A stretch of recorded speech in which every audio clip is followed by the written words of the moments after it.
Shirting মাছ নিয়েছি, shirting মাছটা ভেজে নিয়েছি আর কচু সেদ্ধ করে ভেজে নিয়েছি। এটাকে আছে শাটিং মাছ আর কচু দিয়ে ঝাল করব। তেল গরম হয়ে গেছে, তেজপাতা আর হচ্ছে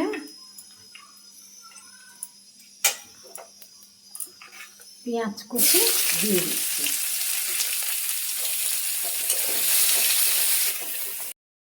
পেঁয়াজটা ভাজা ভাজা হয়ে গেছে, এবার রসুনটা দিয়ে দিচ্ছি,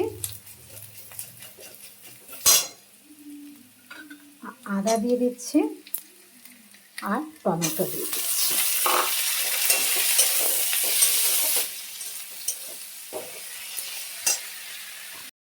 টমেটো গলে গেছে, এখানে লঙ্কা, হলুদ, ধনে, জিরে আর নুন দিয়ে দিচ্ছি।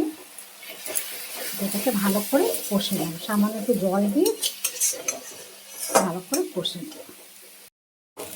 মশলা ভালো কষা হয়ে গেছে, তেল ছেড়ে দিয়েছে। এবারে আমি জল দিয়ে দিচ্ছি।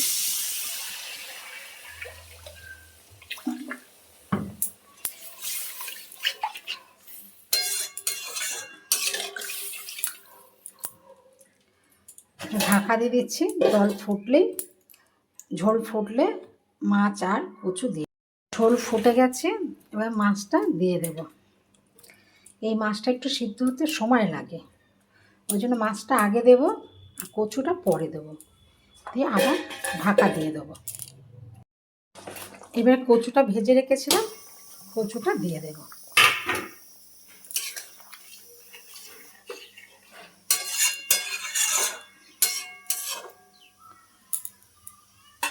কচু দিয়ে করলে বেশ ভালো লাগে খেতে, টেস্টি হয়।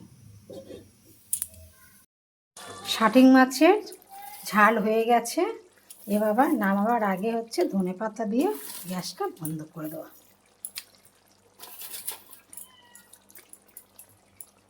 কমপ্লিট।